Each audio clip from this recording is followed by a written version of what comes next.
Car number 6 from Windsor Locks, Connecticut, the Bobcat of Connecticut, Rosati Trucking Ford for Jeremy Lavoie. We felt like we had a really good car coming into 2022. We really didn't make any changes.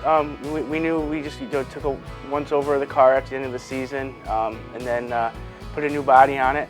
Got a couple new parts, new front spindles and stuff like that. Expenses, brakes, pads, rotors, and stuff like that. But other major stuff, we had the engine redone over the winter, so we knew we were going to have a fast car. We just had to keep everything together and make sure we got our setup right. We were happy. We knew we were chomping at the win. We just had to keep the podiums. When I won my championships in the past, it was pretty much you win races, but podiums are huge too. So I needed bite off. I was tight in the center and loose off, and we were battling that for most of the summer. Very frustrating, but at the same time, you start 4th, 5th, but you may end up 4th, 5th if the feature goes 20 laps screen to checker. Everybody's within a couple tenths of each other, but I just try to keep my nose clean, race my race, and keep the car under me the best I know how to do. And that's what it takes, podiums, top 5s, and finishing every week. 3 laps, and we've had 3 different leaders. Car number 6 is the brand new addition. It is Lavoie.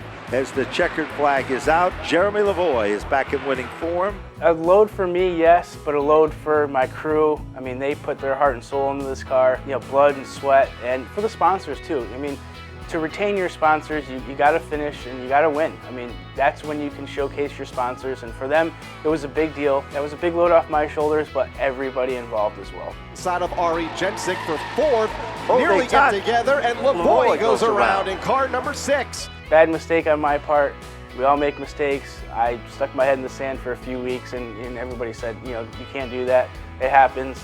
Just rebound from that. You really have to be on point with your setup. Your tire game has to be right. Your tire management has to be right. That's huge. This division, you really need to be focused on the small things.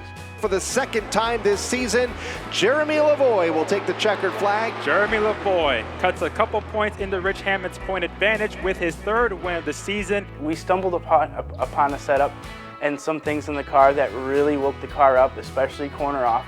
So it got rid of that tight middle and loose off, and I was able to have more bite coming off. And if you can have bite coming off, you can ultimately either pass coming out of the corner or really set somebody up going into the next corner. And ultimately get 2 wins in 3 weeks. Fern into Clement, and that'll collect Rich Hammond, the point leader, on the back straightaway. At that point, I was like, wow, this could be a huge swing in points. I felt bad for him. You don't want to see anybody hit the wall. That was a hard hit. Not only did he hit the wall and finish outside of the top 10 for the first time this season, he also lost the point lead to Jeremy Lavoie, who ended up on the podium. This could be the opportunity that I've been given to pounce and get as many points as I can. Lavoie's got to stay within 7 positions to get that title, but it's not over until the checkered flag flies. Based on handicap and where we were, we knew we were going to be starting within a couple positions of each other. So I knew I just had to keep him in my sights. If I can get by him, that's great. I was able to get by him coming out of turn 2, I believe, in the first couple laps. And then at that point, it was pretty much, I knew I had a cushion. I wasn't catching the 1st and 2nd place car. I knew I had a cushion to 4th. And at that point, it was like, just don't push the car, just finish. He's behind you, that's all you got to worry about. Oh, Jeremy Lavoie goes around in turn 4. And so does Jay Clement. Lavoie spins the 6 car, caution is out, the championship leader. Then I had the right rear control arm, the lower mount. It pretty much ripped right off the axle housing. So it sounded like an explosion in the car. My initial reaction was, really? Wow, this is how it's gonna go.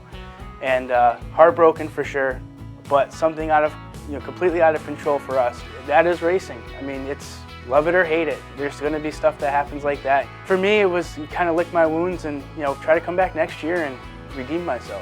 Our lap times are usually around 22.2 to 22.5. If you're quick in practice, you're 22.1, 22.0. This car in practice, I was able to drive it to a 21.9. So that really speaks where we found some setup stuff in this car that's really going to wake it up. First and foremost, I got to thank my family, my father, my aunt, my uncle, my sister, my girlfriend Caitlin, Sophia, Zachary, Scott, everybody that helps out on the car. I mean, there's people that help us out for 1 week, and then there's people that are there all season. So I got to thank them for everything that they do. I also got to thank my sponsors, Riley Generators, Aspen Hill Farm, the Rosati family, Jeans Ford and Chevy, Ranco Collision Repair, Bobcat of Connecticut, LNS Equipment, Delivery Solutions LLC, CT Ceramic Coatings, Maconi Setup Shop, everybody that helps out, Cobos Landscaping, bought a set of tires for me this year. So I got to thank everybody, all the contingencies at the track that really helps us every week. You put it on the podium, you get a little incentive to finish top 3. So I got to thank Stafford for the great facility to run at on a weekly basis. Sunoco, Baker's Wood Shop, NAPA, of course, all the NAPA stores that sponsor the track. I mean, without them, we wouldn't be able to do this. I'm excited to return in 2023. We know what we have, and we know what we have is really good. We're going to come back with a car that's able to win every week.